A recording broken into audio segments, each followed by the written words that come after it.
అందరికీ నమస్కారం. ఈరోజు సార్వత్రిక ఎన్నికలు అయిపోయాక ఘన విజయం సాధించినాక తెలుగుదేశం పార్టీ జాతీయ వర్కింగ్ ప్రెసిడెంట్గా ఎంపికై మొట్టమొదటిసారి కడప నియోజకవర్గ క్యాడర్ మీటింగ్కి వచ్చిన మన యువగలం సారథి యువ నాయకులు మంత్రివర్యులు గౌరవనీయులైన నారా లోకేష్ గారికి కడప నియోజకవర్గ తెలుగుదేశం పార్టీ నాయకులు కార్యకర్తల తరపున స్వాగత సుమాంజలి తెలియజేసుకుంటున్నాను. సమావేశానికి వచ్చిన అతిథులు నాయకులకు కార్యకర్తలకు స్వాగతం తెలియజేసుకుంటున్నాను. ధన్యవాదాలు కూడా తెలియజేసుకుంటున్నాను. మన నాయకుడు శ్రీ నారా చంద్రబాబు నాయుడు గారు నన్ను కడప ఎమ్మెల్యే అభ్యర్థిగా గుర్తించిన నాటికి ముందు 20 ఏండ్ల నుంచి తెలుగుదేశం పార్టీ అభ్యర్థి ఇక్కడ గెలవలేదు.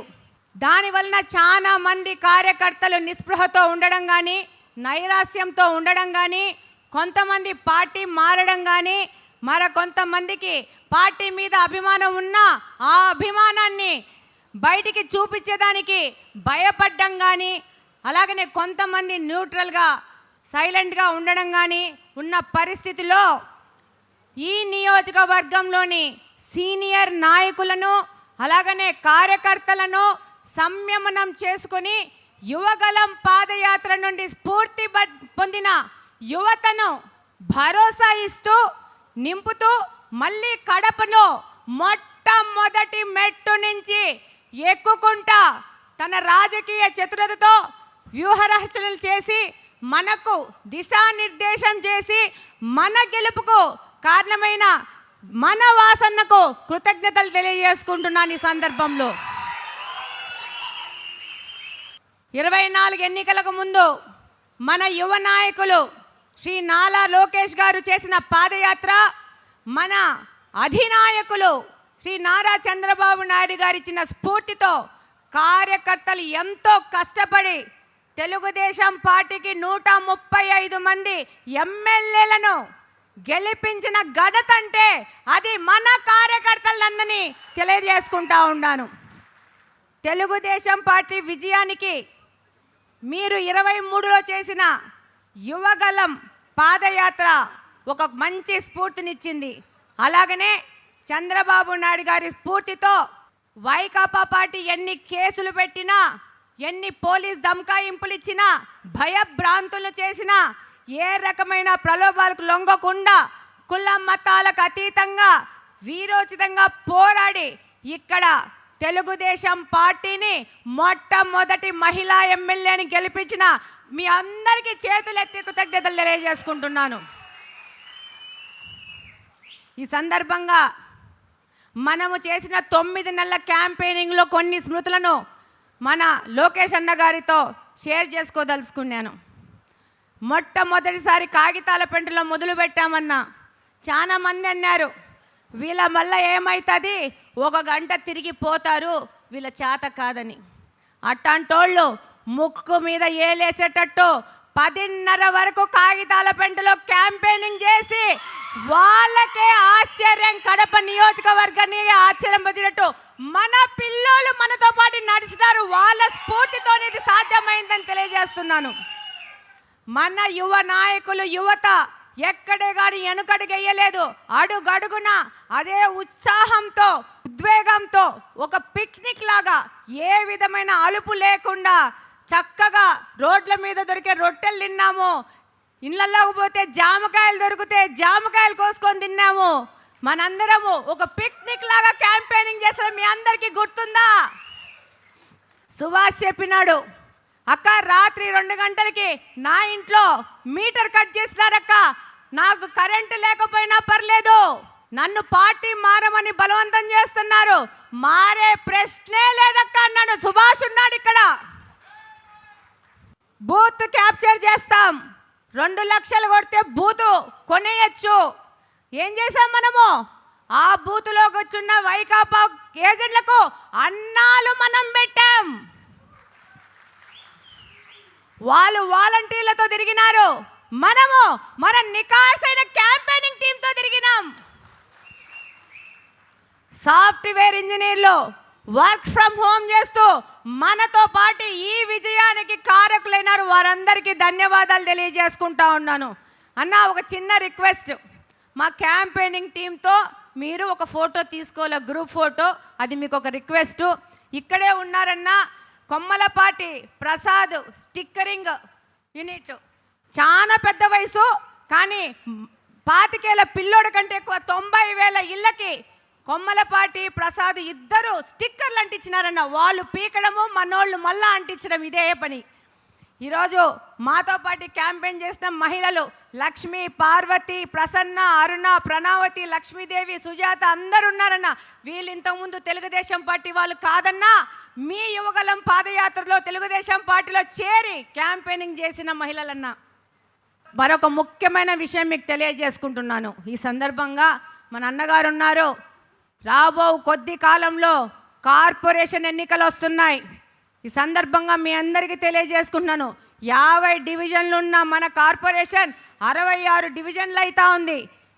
ఈ పార్టీలో కష్టపడి పనిచేసిన సమర్థులైన నాయకులకు అవకాశాలు వస్తాయి. మనందరము కష్టపడి రేపు కార్పొరేషన్ కొట్టబోతున్నామా లేదా? కొట్టి మన యువ నాయకుడికి బహుమతిగా ఇవ్వబోతున్నామా లేదా? జాతీయ వర్కింగ్ ప్రెసిడెంట్గా ఎన్నికైన నారా లోకేష్ గారికి కడప కార్పొరేషన్ బహుమతి అవునా కదా? మనం ఇవ్వబోతున్నాం. అది ఖాయం. గట్టిగా చెప్పాలా? ఖాయం. కార్పొరేషన్ తెలుగుదేశం పార్టీ హస్తగతం అయిపోతుంది. అన్న, ఈరోజు అభివృద్ధి విషయానికి వస్తే కడప నియోజకవర్గం ముఖ్యంగా తాగునీటి, రోడ్లు మరియు డ్రైనేజీకి అత్యధిక ప్రాధాన్యత ఇస్తా పోతా ఉన్నాం. ఈరోజు 575 కోట్ల రూపాయలతో మాకు నీళ్లు లేవన్నా. ముఖ్యంగా కడప నియోజకవర్గంలో తిరిగి నేను తెలుసుకునేది ఏంటంటే, అత్యంత పాత నగరం కడప. ఎప్పుడో పుట్టింది, 400 సంవత్సరాల క్రితము. కానీ మా కడపకు సరైన తాగనీకి మంచినీళ్ళు లేవు. బ్రహ్మసాగర్ నుంచి కడపకు గ్రావిటీ పైప్ లైన్ నిర్మాణం మీద మన ముఖ్యమంత్రి గారు మాకు అవకాశం ఇవ్వడం జరిగింది. దాని టెండర్ అవడం జరిగింది. ఇప్పుడు గ్రౌండ్ అవడం మాత్రమే మిగిలింది. ఈ కార్యక్రమము కడప నియోజకవర్గానికి నీళ్ళు ఇచ్చిన ఘనత మన ముఖ్యమంత్రి నారా చంద్రబాబు నాయుడు గారిది, మన యువనేత నారా లోకేష్ గారిది అని సందర్భంగా తెలియజేసుకుంటా ఉన్నాను. ఈ జిల్లా, ఈ ప్రాంతం నుంచి ముఖ్యమంత్రులు ఇద్దరు, ఊరి నుంచి డిప్యూటీ సీఎంలు ఏం చేశారంటే, కడపని ఆస్పిరేషనల్ డిస్ట్రిక్ట్ని ఆస్పిరేషనల్ కడప చేశారు. ఒక ఏజెన్సీ కంటే అధ్వానంగా కడపని పెట్టినారు. నాకు ఇక్కడ తిరిగినప్పుడన్నా ఎప్పుడే కానీ 23 ముందు నేను కడపలో పెద్ద తిరిగింది లేదు. క్యాంపెయినింగ్లోనే మొత్తం కడప మొత్తం తిరిగినాను 9 నెలలు. నాకే ఆశ్చర్యం వేసిందన్న, ఇంత అధ్వానంగా ఒక హెడ్ క్వార్టర్స్, ఇక్కడి నుంచి 2 ముఖ్యమంత్రులు అయ్యారు. హెడ్ క్వార్టర్స్ని ఇంత అధోగతిన నిర్లక్ష్యం చేసిన ఉంటుందా అనేది నాకే ఆశ్చర్యం కలిగింది. రోడ్లు లేవు, కాలువలు లేవు, నా ఇంటి నీళ్ళు నీ ఇంటి మీద, నీ ఇంటి నీళ్ళు నా ఇంటి మీద వస్తూ అధోగతి పాలైందన్న. దీన్నంతా మన ప్రభుత్వము చక్కబెట్టాల్సిన అవసరం ఉంది. ముఖ్యమంత్రి గారి దృష్టికి వెళ్ళి స్పెషల్ పర్మిషన్ మీద 69 కోట్ల రూపాయలతో మళ్ళా గ్రాంట్ తీసుకోవడం జరిగిందన్న. ఆ పనులు ఎగ్జిక్యూషన్లో ఉన్నాయి. దాంతోపాటు రవీంద్రనగరు ఈ పక్కన ఆ పక్కన ప్రజలు ఆశగా ఎదురు చూస్తున్న షామీరియాపేట్ బ్రిడ్జ్, లా కాలేజ్ బ్రిడ్జ్కి పర్మిషన్ తీసుకొని స్పెషల్ ఫండ్స్లో 20 కోట్ల రూపాయలు గ్రాంట్ చేయించుకోవడం జరిగిందన్న. వర్క్ గ్రౌండ్ అయింది, వర్క్ ప్రోగ్రెస్లో ఉందన్న. కడపలోని ప్రజలకు అభివృద్ధిని పరిచయం చేయాల్సిన అవసరం ఉందని ఈ సందర్భంగా తెలియజేసుకుంటున్నాను. అన్న, ఆస్పిరేషనల్ డిస్ట్రిక్ట్ అన్న, చాలా మంది పేదోళ్ళు ఉంటారన్న. ముఖ్యంగా కడప అత్యధిక జనాభా, దాదాపు మాకు ఓట్లే 2,87,000 అన్న. 144 ప్రభుత్వ కార్పొరేషన్ సంబంధించిన స్కూల్స్ ఉన్నాయన్న. నేను దాదాపు చాలా స్కూల్స్ని వెళ్ళడం జరిగిందన్న. బెంచ్లు, బాత్రూమ్లు, నీళ్ళు, కాంపౌండ్ వాల్స్ అన్న బేసిక్ అన్న. ఇవి బేసిక్.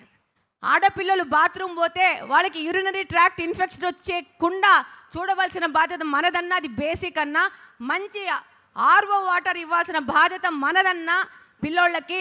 అలాగనే పిల్లోళ్ళు ఆకతాయి పిల్లోళ్ళు ఎగిరి గోడలు దుంకి స్కూళ్ళల్లోంచి పోకుండా వాళ్ళని కట్టడి చేసి డిసిప్లిన్గా వాళ్ళని స్కూల్లో పెట్టి చదివించుకోవాల్సిన అవసరం ఉందన్నా.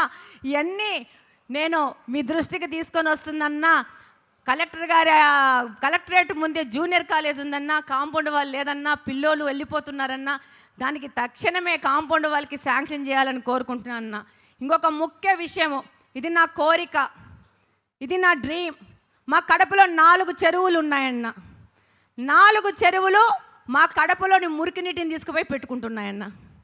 వాటిని సుందరీకరణ చేసి ఈ యొక్క 4 చెరువులు, పక్కిరిపల్లె చెరువు, బుడ్డాయిపల్లె చెరువు, పుట్లంపల్లె చెరువు, దేవుని కడప చెరువును సుందరీకరణ చేసి మనము నడిచి వాక్ చేసుకునే విధంగా మన మహిళలు ఆ పార్కు చుట్టూ వాక్ చేస్తూ వాళ్ళు ఆహ్లాదకరంగా ఆరోగ్యాలు పెంచుకునే విధంగా మన ప్రభుత్వం ద్వారా ఈ కడపకి ఒక ఫేస్ లిఫ్ట్ కావాలని నా కోరికన్నా. ఇది నా ఆధ్వర్యంలో జరగాలని చెప్పేసి మిమ్మల్ని కోరుకుంటున్నా. మీరు తప్పకుండా దీనికి శాంక్షన్ చేస్తారని పూర్తిగా నమ్ముతున్నానన్నా. థ్యాంక్ యూ అన్న, ఈ అవకాశం ఇచ్చినందుకు.